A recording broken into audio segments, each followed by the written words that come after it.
Tēnā koutou katoa, kia ora and welcome to another Manawanui live stream. My name is Simon and today we are hosting a live Q&A session. The last couple of live streams have been quite heavy with us communicating information out to you, and we have had the new changes for DSS funded customers for a week now. So it's a good opportunity to give you the chance to ask any questions you have for us, and give you the time for us to hopefully go in depth into some topics. I do have a few updates for you and some questions that I will answer from the Facebook post earlier today. So I'll cover those off up front. But if you have any questions around the new tiering for IF users or the increase in flexibility for purchasing and the pre-approval process, I would love to get your questions from you now and cover them off when I get the time. So the first update I have, if you haven't seen the weather forecast yet, there is some really bad weather coming to us around this weekend. What seems to be graded as a Category 3 cyclone. So I do just want to make sure you are all planning for that and making sure you are prepared with some supplies if you are needing to shelter at home for a few days, or being prepared to evacuate if there is concerns for flooding or weather damage to power or other services in your area. The best place for information and advice is the Civil Defence website. Please make sure you are aware of where the emergency support and civil defence locations are in your area. So as expected, the increase in flexibility has created a bit of an influx of pre-approval forms for the team to go through. I do just want people to be prepared that there may be a little bit of delay for us getting back to you. We are working through them all as fast as we can. And what will really help us do that is if you make sure you have completed the form properly. We have seen some forms come back with incomplete information or not really filling out the sections properly, and that means we do need to go back and forth with you to get the right information for us to make a decision. So please help us by filling out that form ahead of time, and also make sure you are aware of the difference between a purchase that needs prior approval and others that you can make a claim with confidence on your own. So please look at the DSS website and make sure that if you are wanting to make a purchase, it doesn't fit the criteria for pre-approval, and if it does, please fill out that form for us. Along with the pre-approvals, I do need to remind you all that as your IF host, we have an obligation to ensure that you are being smart with your funding. So that means that if you are putting in a request to purchase something and it is a significant portion of your funding, we will be having a conversation with you about a contingency plan around what would happen if you run out of funding before your funding renews, and also just reminding you about consequences that this purchase may have with your NASC when it comes to your next assessment, because NASCs have been given the clear direction to discuss how you have used your previous funding before they renew your next funding allocation. And what I mean by a significant portion, that could be a new wheelchair or a beach wheelchair, and that would cost thousands of dollars and is expected to last quite a few years.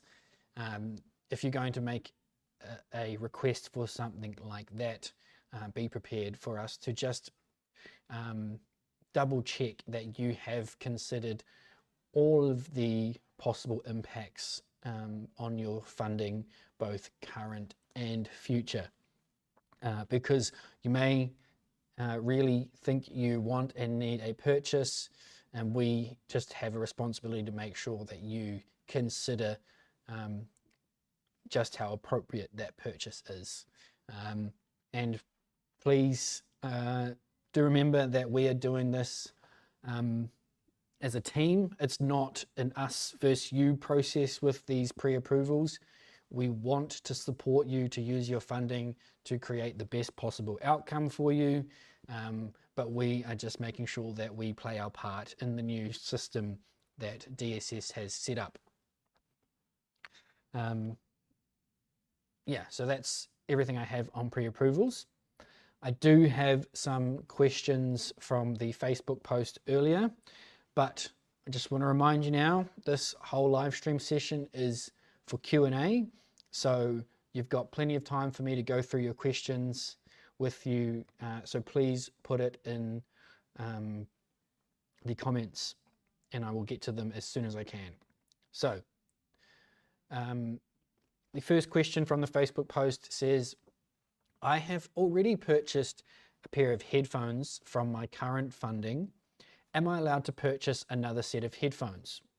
The answer to that is yes, but it does require pre-approval because it is classed as a repeat purchase within the expected time frame for the first item to last.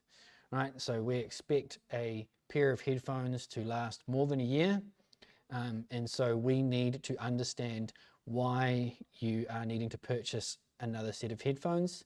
So it's not an automatic no, it just means we need to understand why it is something you want to purchase.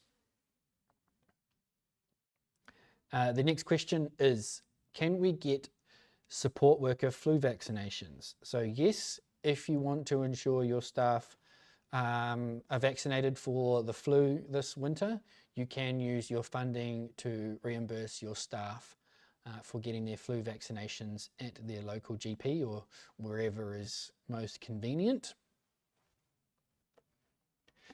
And the next question, will this week's pay be on time if I submit it on Monday, even though it's a public holiday? The answer to that is yes. The submission deadline is always Monday at midnight following your fortnight, and we will always pay on time if you submit on time. And the final question I have here from the post, what advice is there for employers around the fuel shortage and the fuel prices? Excuse me. We covered this topic in a lot more detail last week, so I would highly recommend you watch last week's live stream.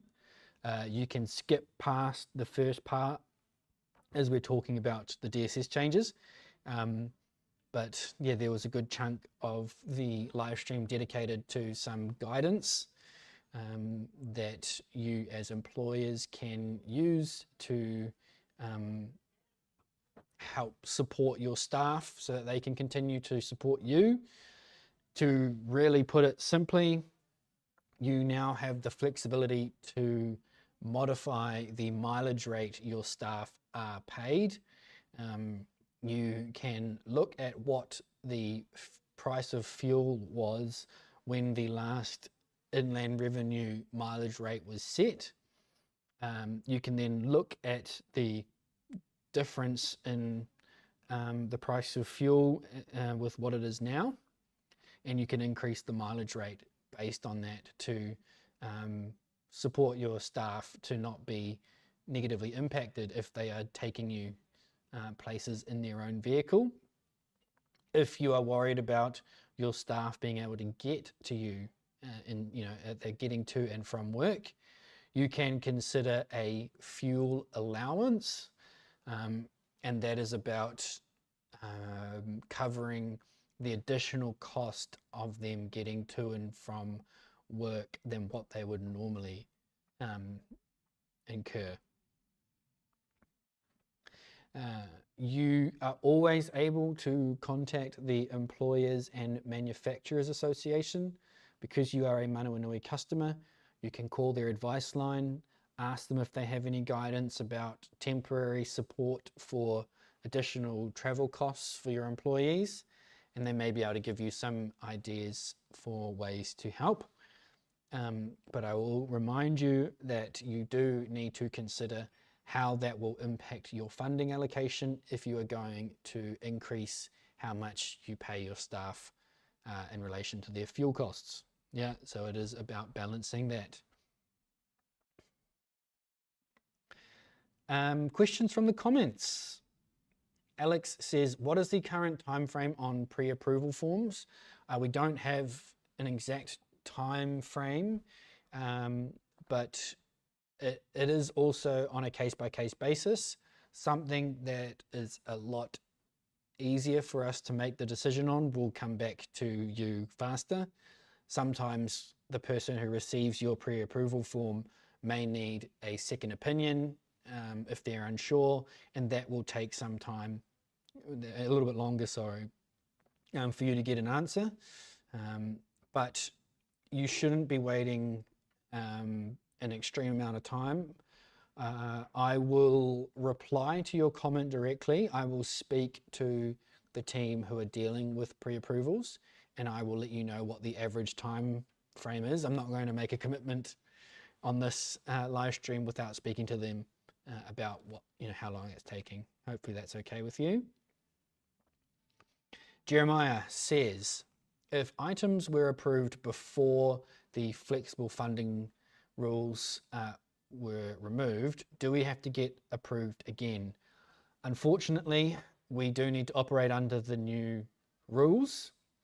And so we need to verify a purchase fits the current criteria. So yes, even though something was approved a long time ago, we still need to make sure it's fit for purpose and fits the current criteria. But what I will say is it shouldn't be an arduous task, and it shouldn't take too long for us to come back to you, because the assumption is a lot of those purchases will still be approved. Claire says, can accommodation for the primary parent carer be paid for if the disabled person is on overnight respite with staff in the family home? So that is a great question. That is what a lot of people were using their respite funding for prior to the restrictions in place. It depends on the cost, right? If it's under that pre-approval cost limit for your tier, and it's not overseas travel, so it's not, if you're not paying for accommodation overseas, then I would assume that is something that you can make the choice on. So my answer is in two parts, and I want to be really clear about this. The purchase purpose of paying for accommodation for a parent carer from a respite allocation is something that you can make the call yourself and claim for without pre-approval. If it reaches over the cost limit, then you need to get pre-approval.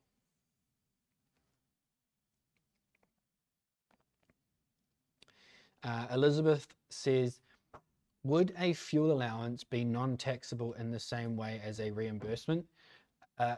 You do need to be careful. A fuel allowance is non-taxable if it is used in the correct way.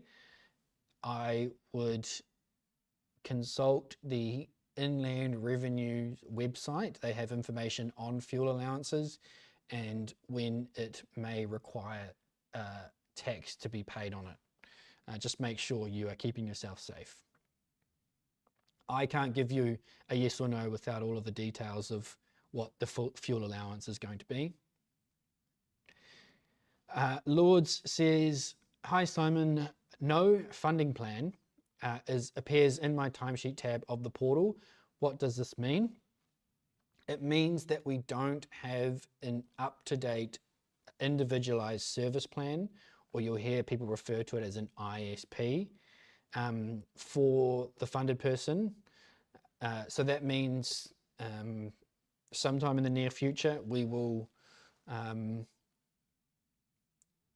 we can help you to create an ISP. But if you are looking at renewing your funding sometime soon, your NASC will give you a My DSS funding plan, and then that would replace any ISP that we have. It just means that in the meantime, if you are seeking pre-approval, we don't have a previous document to refer to around the purpose of your funding and any plans you have on how you want to use it. So it just means we're going to need a bit more information as to how the purchase relates to your disability and your plans for your funding.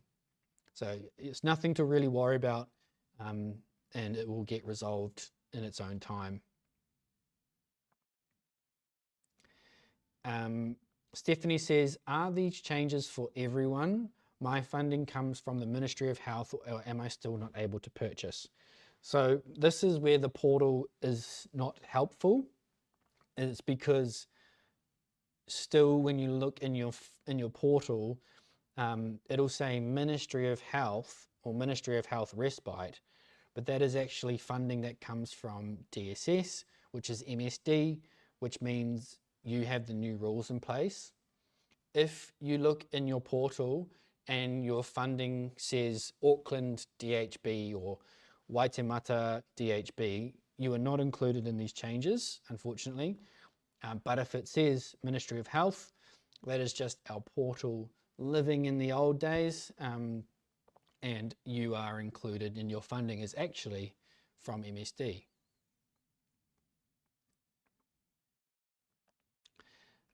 Diane says, if our pay cycle covers a crossover between March and April, and the invoice is dated prior to April 1, will I need to fill in a pre-approval for if it's over the cost limit? This is what I realized over the weekend. I haven't seen this myself, but a colleague was talking about an update to the DSS website that talks about their decision on purchases that were made prior to 1 April. And I do believe if it's dated in March or earlier, it is treated in the old framework and doesn't have the flexible approach applied to it. That's my understanding based on our conversation. So please double check that with the DSS website.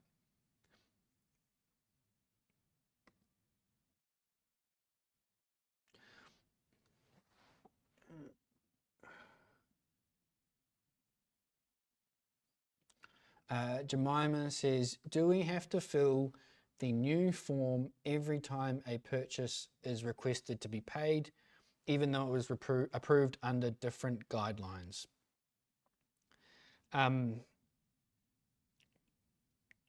If it was approved under the purchasing guidelines prior to the changes in 2024, we're going to need a pre-approval form completed if it meets the criteria for a pre-approval form. So it's really important that you take whatever purchase you want to make and assess it against the pre-approval criteria, because chances are you may not need to get prior approval at all.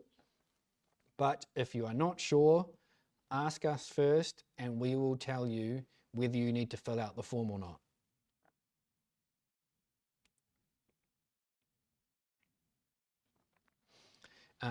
Nadia says, when will the app be updated so that it works properly with screen readers?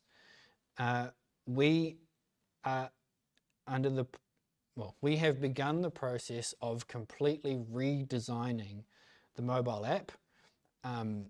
It was built with previous technology that is difficult for our digital team to support ongoing. So it's really unfortunate that we are limited with the improvements we can make to the current app, but in the near future, there will be a brand new app that is far better than what we have currently, and the intention is that it will be accessible with screen readers and other accessibility tools as well.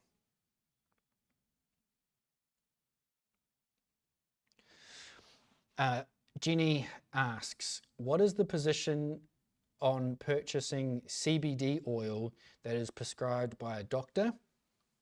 That falls under the category of complementary therapies, I believe, and that requires pre-approval regardless of the amount. So I would fill out the pre-approval form, send it to our CEC team, and we will let you know whether you can use your funding or not. Kerry says, what options are available for carers in terms of respite? Are they the same as before March 2024? They are not the same. I would argue that it is better, right? There are no more purchasing rules like there used to be. And you can decide a lot more independently how you as carers receive respite and the disabled person is still cared for, right? It's really important to ensure that the disabled person is receiving support whilst carers are getting respite. But an example being you have family that live in a different part of the country. You could cover their flight costs and have them stay at home, and that would allow you to stay out of the home, maybe in a motel, or you could house swap. So your sister and brother-in-law can fly up to you, they can support your disabled child, and you could travel down to their house or somewhere else if that's the only way you can get respite. Those situations work when the disabled person just isn't, it isn't a possibility for them to go out of home for respite, or, you know, having them stay at home is just a far better respite experience for everyone involved. Sarah asked, is there info on your website about the tiers? No, there is not yet. I would encourage you to go to the DSS website. Their information is very clear on what the tiers mean and what it means for your IF host in terms of how much support they offer you. So I would go there first, and then if you are unsure, come to us with your questions.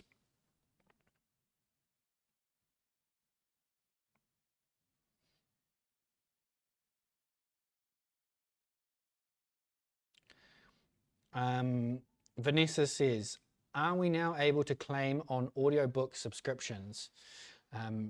So again, this is something that you need to decide for yourself, and whether it needs pre-approval and if it fits the purpose of your funding. So you need to be able to articulate, probably not to us, but you may need to be able to explain that purchase to your NASC at the end of the year. You know, why was the audiobook subscription disability support? Was it something that helped you manage your disability if you have a neurological condition? Was it something that provided you respite and that it gave your disabled person something to entertain themselves with and allowed you a break? You need to be able to relate the purchase of an audiobook subscription to the disability and the purpose of your funding. If you can do that and it doesn't meet the criteria for pre-approval, then you don't need to ask us about it.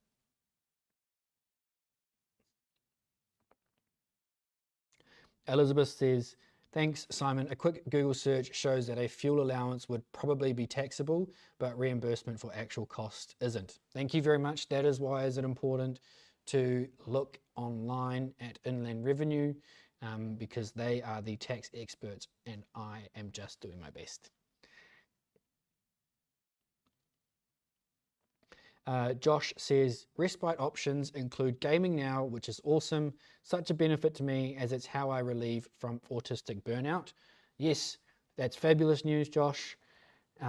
As disabled people, you need to decide for yourself how you achieve respite, how your family members achieve respite, how you are supporting your own disability to, live a good life and improve on your outcomes in your life. If that means that the ability to play some online or some video gaming allows you to manage your disability better, we're there to support it. Nessie says, I have never purchased anything using my daughter's funding. It is only used for support hours. How does this affect her funding? Sounds like very little. If you are using almost all or all of your funding on support hours, then nothing really changes. You can continue on as you like. You can at some point have a conversation or some time thinking about there's some hours of support that could be replaced by an item or a service that's going to lead to a better outcome, right? You don't want to cut somebody's hours and then have your disabled person's life be negatively impacted. But if you can think of a way to increase their independence or increase their ability to develop themselves, then those are things that you may want to use your funding for.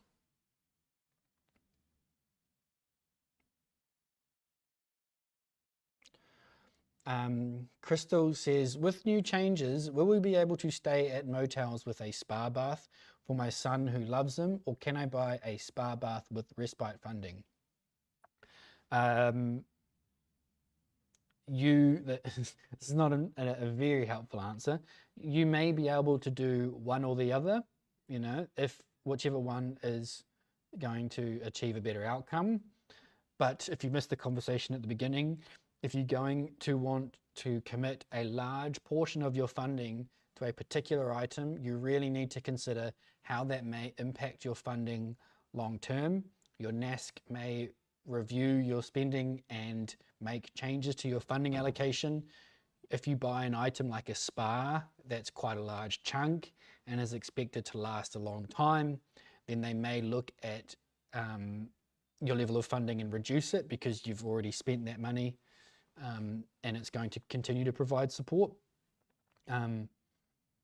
But yeah, to back to your question, Crystal, respite funding you could probably use to pay for a motel with a spa bath if it assists with your disabled son's ability to regulate himself and provide some respite. Or you can put in a pre-approval form for a spa.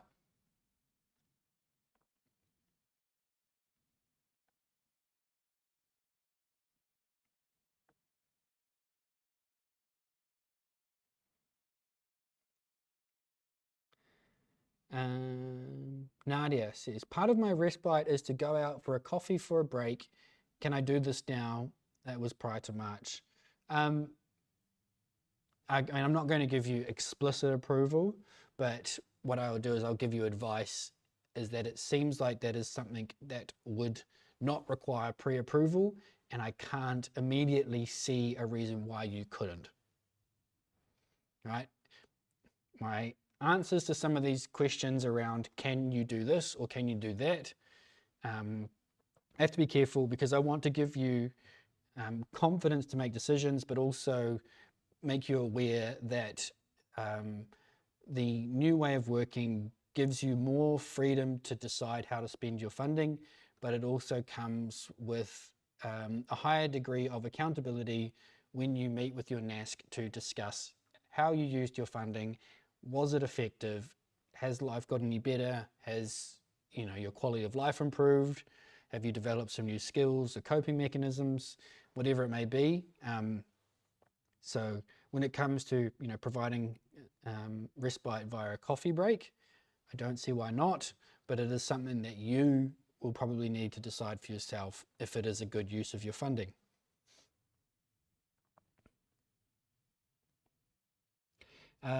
Right, we've reached 5 o'clock, so I do need to sign off. This has been a really good session.